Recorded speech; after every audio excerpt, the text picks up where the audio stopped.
Hello my dear students, कैसे हैं आप सभी लोग। आप सभी का स्वागत है मैग्नेट ब्रेन्स में, जहां मिलती है फ्री एजुकेशन किंडरगार्टन से लेकर क्लास 12 तक। मैग्नेट ब्रेन्स में आपको किसी भी तरीके के ट्रांजैक्शन पेमेंट की कोई भी नीड नहीं है स्टूडेंट्स, क्योंकि मैग्नेट ब्रेन्स प्रोवाइड करता है बिल्कुल फ्री एजुकेशन और वो भी हाई क्वालिटी।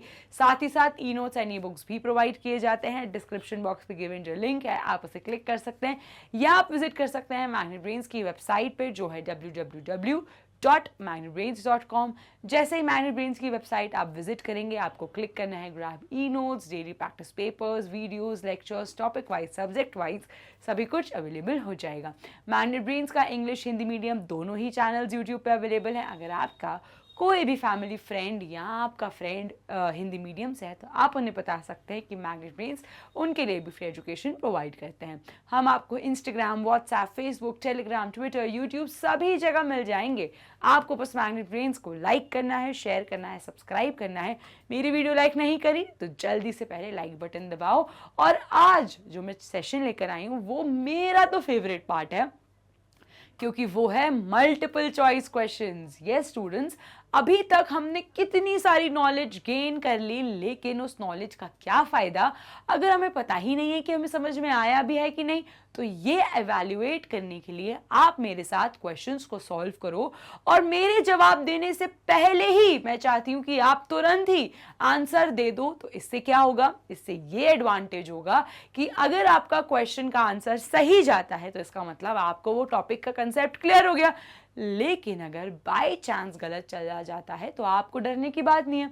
आपको तुरंत जाना है चैप्टर के सेशंस पे, हर टॉपिक को अच्छे से पढ़ना है, रिवाइज करना है और फिर सॉल्व करना है ना। तो इससे क्या होगा, रिवीजन भी होगा और बढ़िया तरीके से आपका वो टॉपिक भी स्ट्रांग हो जाएगा। तो शुरू करते हैं हम अपना session.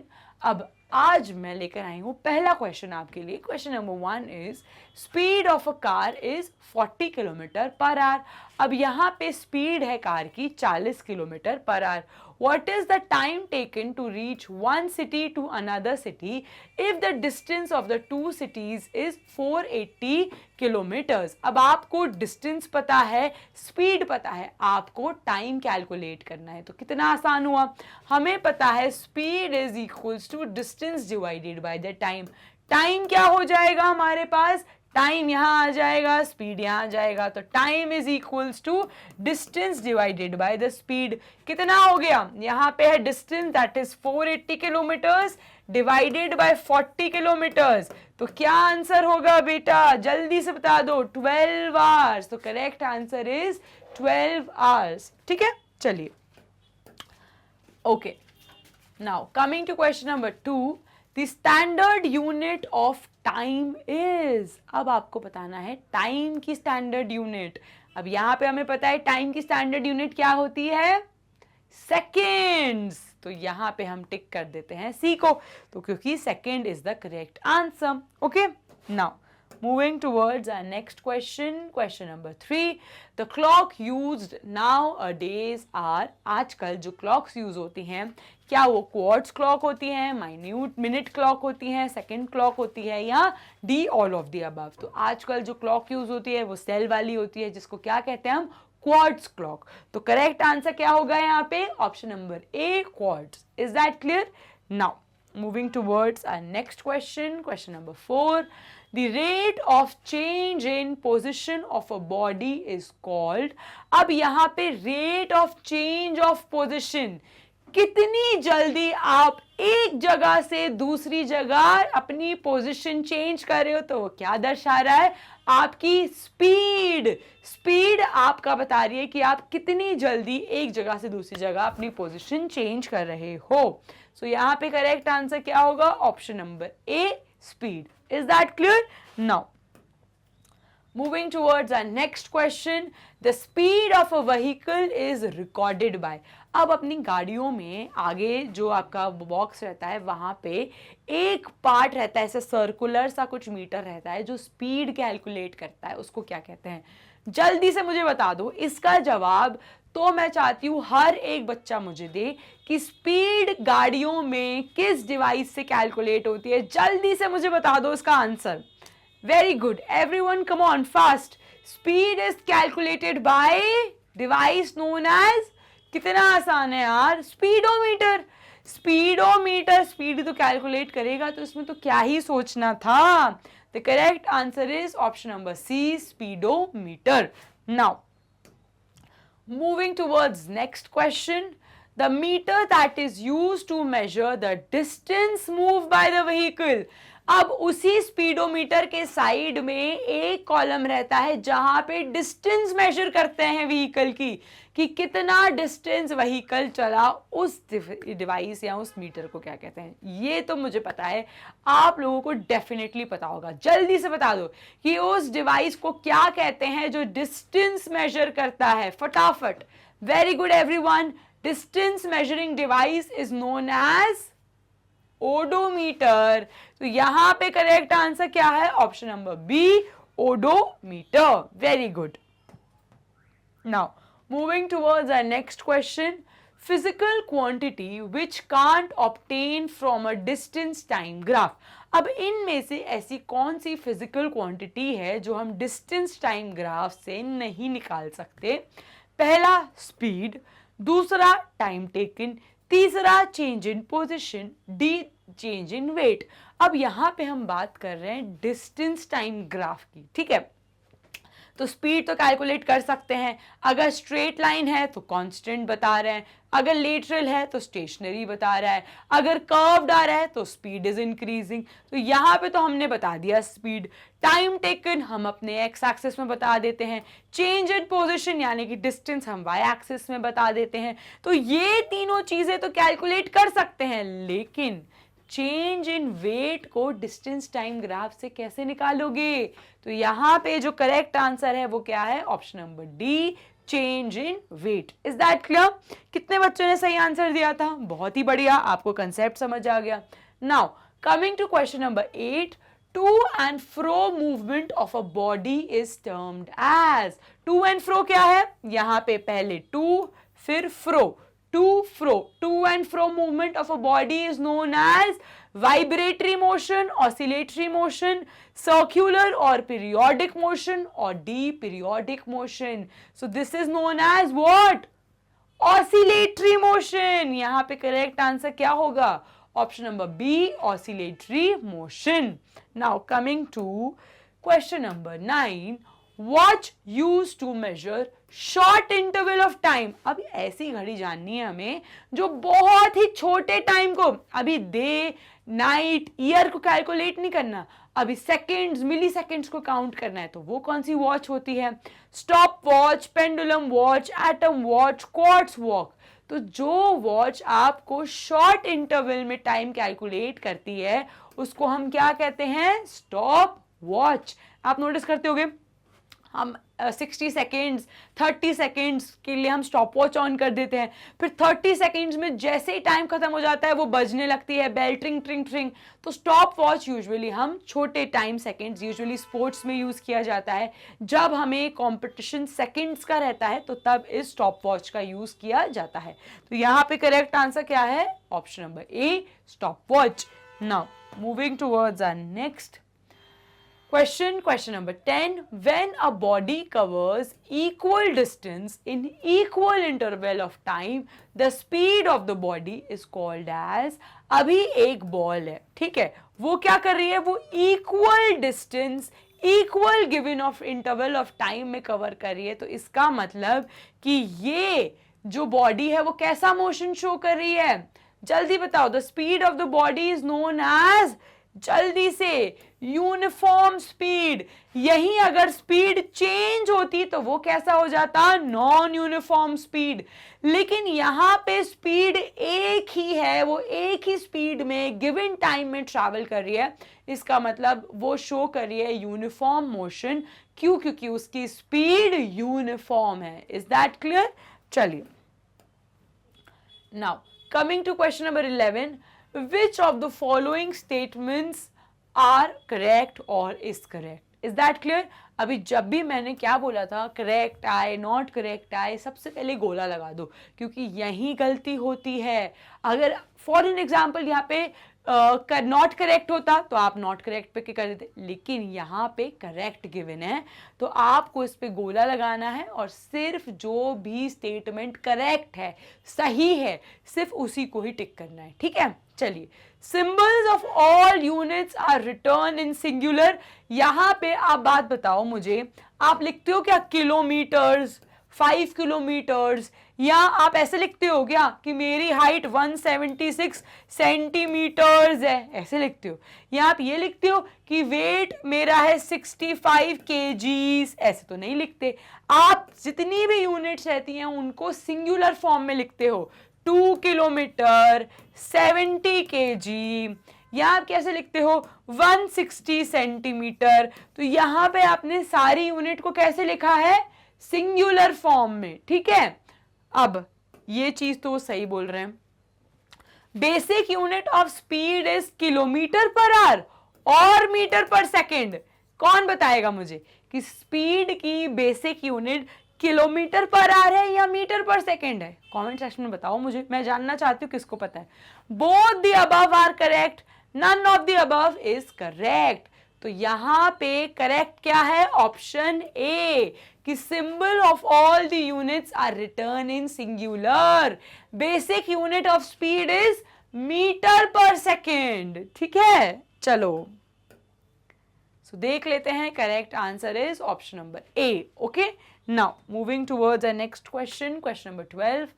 Pendulum of a given length always takes, एक पेंडुलम जो एक ही लेंथ का है वो हमेशा इक्वल टाइम लेगा सारे ऑसिलेशन में, अनइक्वल टाइम लेगा एक ऑसिलेशन में, इक्वल टाइम लेगा एक ऑसिलेशन में, अनइक्वल टाइम लेगा सम ऑसिलेशन में। तो यहां पे सही आंसर क्या है, equal time in one oscillation. सम नहीं, ऐसा ही नहीं होता कुछ में लेता है इक्वल, कुछ में अनइक्वल रहता है, नहीं, equal time in one oscillation, यानी कि हर ऑसिलेशन में एक ही टाइम वो कवर करेगा, एक ही टाइम में, ठीक है। तो करेक्ट आंसर देख लिया हमने, option number C. Now coming to question number 13, which of the following can not be used for measurement of time.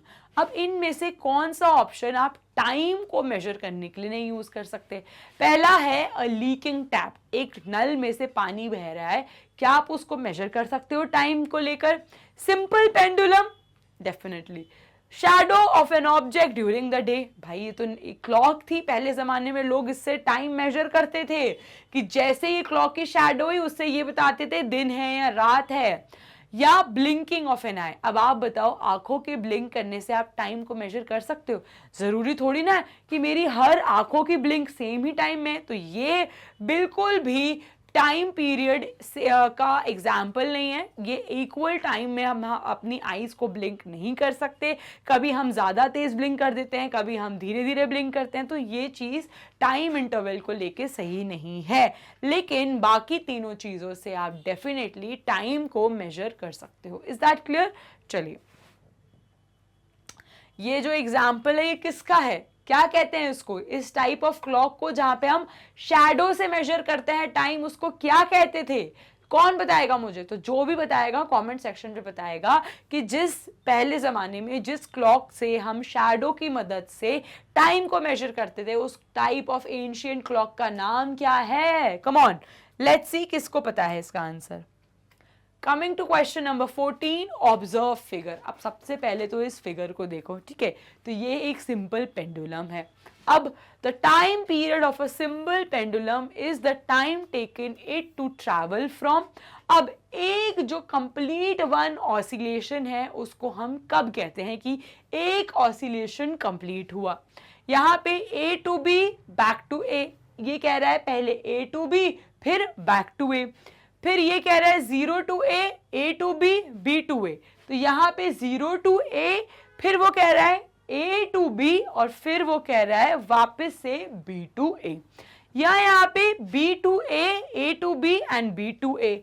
अब यहाँ पे वो कह रहा है B to A to B, वापस ए टू बी और वापस से B to A. Now again D is A to B, तो यहाँ पे करेक्ट आंसर क्या होगा? एक पेंडुलम का complete oscillation is A to B and back to A. Is that clear? So यहाँ पे करेक्ट आंसर क्या होना चाहिए? ऑप्शन नंबर ए. एक पेंडुलम कंप्लीट ऑसिलेशन लेता है A to B and back to A. जब वो A to B जाता है वापस से A पे आता है तब कहलाया जाता है एक ऑसिलेशन पेंडुलम का कंप्लीट हुआ है. Is that clear? तो यहां पे करेक्ट आंसर है option number A. Now moving towards question number 15. What is the standard unit of mass? Mass का स्टैंडर्ड यूनिट क्या है? KG, milligram, gram, none of the above. तो यहाँ पे standard unit of mass is KGs. Is that clear? So weight हो गया, मास हो गया, इसको हम केजीज में मेजर करते हैं. Coming to question number 16, what do we call the pictorial representation of two interdependent variables? यहाँ पे ऐसे चीज को हम क्या कहते हैं जिसमें हम दो इंटरडिपेंडेंट चीजें कह सकते हो प्लॉट करते हैं. तो वो क्या होता है? मोशन नहीं. ग्राफ, हाँ. ग्राफ में हम जैसे डिस्टेंस टाइम ग्राफ को ले लो तो y एक्सिस पे डिस्टेंस, x एक्सिस पे टाइम, यहाँ पे दो इंटरडिपेंडेंट फिजिकल क्वांटिटीज को लिया है ना, और फिर उससे हम यहाँ पे कुछ प्लॉट कर रहे हैं जो पिक्टोरियल रिप्रेजेंटेशन है. तो उस चीज को क्या कहेंगे? ग्राफ. स्पीड नहीं, टाइम नहीं. तो यहाँ पे करेक्ट आंसर क्या होना चाहिए? Option number B, graph. Is that clear? Now coming to question number 17. What is the interval between one sunrise and the next sunrise is called? अब ये कहानी है बहुत सदियों साल पहले जब क्लॉक तक इन्वेंट नहीं हुई थी.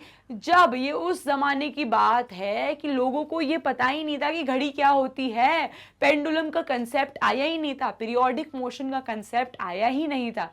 तो उस जमाने के जो लोग हुआ करते थे स्टूडेंट्स, वो क्या करते थे? वो देखते थे अरे सूरज उग गया, फिर सूरज ढल गया, फिर दूसरा दिन जब सूरज उगा तो वो ये समझते थे कि एक दिन पूरा हो गया. तो ऐसे करके वो एक दिन का अंदाजा लगाते थे. तो एक सनराइज से दूसरा सनराइज क्या बताता है? A day. Is that clear? तो यहां पे करेक्ट आंसर होगा a day. Okay, now moving towards question number 18. Which of the following is an example of circular motion? अब इनमें से कौन सा सर्क्यूलर मोशन का एग्जाम्पल है? Okay, motion of a child on a seesaw. अब हमें पता है सीसॉ में क्या होता है? एक बच्चा यहां बैठता है, दूसरा बच्चा यहां बैठता है, और ऐसे करते करते कुछ मूवमेंट होता है. ये मूवमेंट क्या है? Oscillatory motion. तो ये तो गलत है. ठीक है. Motion of a car on a straight road. अब एक कार है जो सीधी सड़क पे चल रही है, तो ये क्या होगा? Linear motion. Motion of an electric bell on an hammer is a type of a vibratory motion. तो ये भी गलत है. Now D, motion of a child on a merry go round. अब ये तो एक झूला है जो इसे गोल गोल गोल गोल घूमता है, तो डेफिनेटली ये एग्जाम्पल है सर्क्यूलर मोशन का. तो करेक्ट आंसर क्या होगा? Option number D, motion of a child on a merry go round is an example of a circular motion. Is that clear? Very good students. आप अपने आप को इवैल्यूएट करते जाओ साथ में, और जितने भी आपके क्वेश्चंस गलत हो रहे हैं उनको नोट डाउन करो, और याद रखना कि by the end of the video आपको उन क्वेश्चंस को वापस से उन कंसेप्ट को समझना है और अपने स्ट्रॉन्ग पॉइंट्स बनाने हैं, और इन क्वेश्चंस को वापस से सॉल्व जरूर करना है. ठीक है, चलिए coming to question number 19. A train travels at a speed of 60 kilometre. अब एक ट्रेन है जो 60 किलोमीटर की स्पीड से ट्रैवल कर रही है. अब आपको बताना है how far will it travel in 4 hours. बहुत सिंपल है यार. स्पीड पता है हमें 60 किलोमीटर्स और हमें टाइम पता है 4 आवर्स. अब जल्दी से डिस्टेंस ही तो ट्रैवल करना है, तो जब हम कैलकुलेट करेंगे तो क्या होगा? Distance is equals to speed multiplied by time. 60 into 4 is 240 kilometres. आ गया आंसर. चलिए coming to question number 20. What does a graph between distance and a time for a body at rest look like? अब यहाँ पे एक body है जो rest पे है, तो वो ग्राफ आपको कुछ ऐसे लेटा हुआ दिखेगा, रेस्ट पर है ना, लेट रहा है बढ़िया तरीके से. A straight line parallel to the distance axis, a straight line parallel to the time axis. ये रहा मेरा डिस्टेंस एक्सिस जो क्या है, वाई एक्सिस, और ये क्या होता है, ये होता है एक्स एक्सिस जो क्या है, टाइम एक्सिस. तो ये जो लाइन ड्रॉ करी मैंने, ये पैरेलल किससे है, डिस्टेंस एक्सिस से या टाइम एक्सिस से? तो ये लाइन पैरेलल है टाइम एक्सिस से. तो यहां पे करेक्ट आंसर क्या होना चाहिए? तो जो ग्राफ ये दर्शाता है कि एक बॉडी रेस्ट पर है, वो कुछ इस तरीके का पैरेलल लेटा हुआ रहता है, और ये किससे पैरेलल रहता है, टाइम एक्सिस से, जो कहां रहता है, एक्स एक्सिस पे. तो यहां पे करेक्ट आंसर क्या होना चाहिए, option number B, a straight line parallel to the time axis. Is that clear? चलिए, कमिंग टू क्वेश्चन नंबर 21.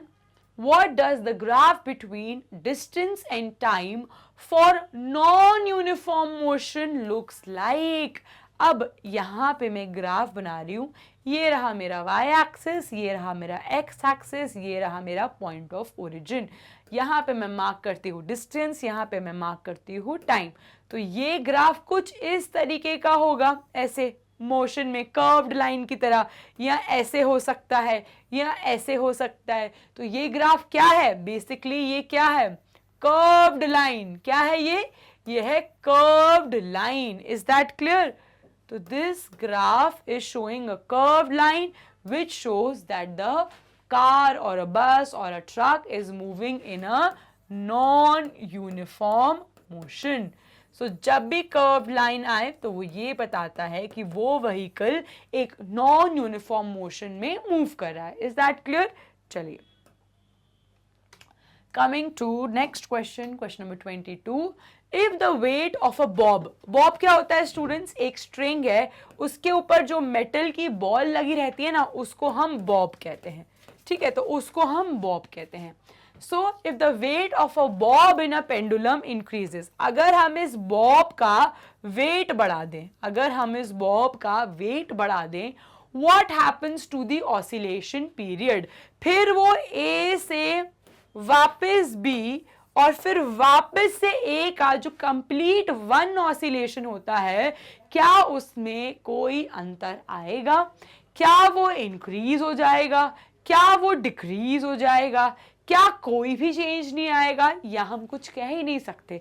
तो स्टूडेंट्स, आपको ये याद रखना है कि अगर बॉब का वेट बढ़ा दिया तो जो टाइम वो वन ऑसिलेशन में पहले लेता था, उससे वो टाइम डिक्रीज नहीं होगा. क्या हो जाएगा, जल्दी से बताओ, क्या होगा, डिक्रीज ही होगा, कि वो टाइम डिक्रीज हो जाएगा. तो वेट से क्या हुआ, वेट से पेंडुलम का जो साई वेट इंक्रीज करने से पेंडुलम का जो टाइम है वन ऑसिलेशन का, वो डिक्रीज हो जाता है. Is that clear? सो यहाँ पे करेक्ट आंसर था option number B. Now coming to question number 23. How is the distance between two cities typically measured? अब यहाँ पे आपको बताना है कि दो सिटीज के बीच का डिस्टेंस आप कैसे मेजर करते हो. Metres, kilometre, second, kilogram. अब आप मुझे खुद बताओ, दो सिटीज है A और B. ठीक है, अब इस सिटी को आप मीटर में तो नहीं कहोगे ना, 6,000, 6,00,700,8 ऐसे तो नहीं कहा होते मीटर. यहाँ पे ये तो नहीं कहते 6 मिलियन 7,000 समथिंग मिलियन में है मीटर्स में, ऐसे तो नहीं कहोगे. आप क्या कहते हो, 6 kilometre, 12 kilometre, 25 kilometre, 25,000 kilometre, 30,000 kilometre. तो यहाँ पे जब भी दो सिटीज़ का डिस्टेंस मेजर करना होता है तो आप किलोमीटर्स में करते हो. तो यहाँ पे करेक्ट आंसर क्या होगा, option number B, kilometres. Okay, coming to question number 24. What is the time taken by Earth to make one revolution around the sun? एक पूरा रेवोल्यूशन में अर्थ को सन के अराउंड कितना टाइम लगता है, पूरा का पूरा, जल्दी से आंसर दो कमेंट सेक्शन में. पूरा का पूरा एक दिन नहीं, एक महीना नहीं, फिर 1 साल। तो यहाँ पे करेक्ट आंसर है option number D, 1 year. Is that clear? चलिए, coming to question number 25, which of the following is an example of oscillatory? नहीं, oscillatory motion, motion of your hand while running, जब हम भागते हैं, क्या वो एक ऑसिलेटरी मोशन है? Motion of a horse pulling a cart, जब हम कार को घोड़े को ऐसे पुश कर रहे हैं और वो स्ट्रेट लाइन में जा रहा है। Motion of a child on a merry go round, अभी तो हमने देख लिया था मैम कि ये तो सर्क्यूलर मोशन था और ये तो लीनियर मोशन है। Motion of a train on a straight line, pulling on a horse on a straight road is also linear motion, but motion of your hands while running are oscillatory motion. तो यहाँ पे correct answer क्या होगा students? Option number ए, oscillatory motion, जो क्या है? Motion of your hand while running, which is an example of oscillatory motion. Is that clear? चलिए, so students, हमने इसी के साथ फिनिश कर लिए हैं अपने मल्टीपल चॉइस क्वेश्चंस। अगर आपको कोई भी डाउट है तो आप मुझे कमेंट सेक्शन में बता सकते हैं और आप जाके प्रीवियस सेशंस को देख सकते हैं जहाँ पे आपके सारे डाउट्स क्लियर हो जाएंगे। हमने हर टॉपिक को बहुत ही बढ़िया तरीके से एक्सप्लेनेशन के साथ सेशन प्रोवाइड किए हैं आपको मैग्नेट ब्रेन्स में। आप हमारी वेबसाइट भी विजिट कर सकते हैं जो है www.magnetbrains.com, जहाँ पे आपको ये सारे ही lectures topic wise, subject wise, सारे ही सब्जेक्ट का सभी कुछ अवेलेबल होगा और साथ ही साथ डेली प्रैक्टिस पेपर्स भी मिलेंगे। Magnet brains e notes and e books भी प्रोवाइड करते हैं। डिस्क्रिप्शन बॉक्स पे गिवन जो लिंक है आप उसे क्लिक कर सकते हैं या आप विजिट कर सकते हैं मैग्नेट ब्रेन्स की वेबसाइट पे जो है www.magnetbrains.com। जैसे ही मैग्नेट ब्रेन्स की वेबसाइट आप विजिट करेंगे, आपको क्लिक करना है ग्रैब ई नोट्स और सब कुछ ही हो जाएगा वहाँ पे। नाउ इंग्लिश हिंदी मीडियम दोनों ही मीडियम यूट्यूब पे अवेलेबल है। CBSE board, Delhi board, Bihar board, UP board, Rajasthan board के साथ साथ मैग्नेट ब्रेन्स कई और कोर्सेज भी प्रोवाइड करते हैं जैसे वैदिक maths crash course and spoken English. हम आपको Instagram, WhatsApp, Facebook, Telegram, Twitter, YouTube सभी जगह मिल जाएंगे। आपको बस मैग्नेट ब्रेन्स को लाइक करना है, शेयर करना है, सब्सक्राइब करना है। Till then, stay tuned, happy learning and have a nice day.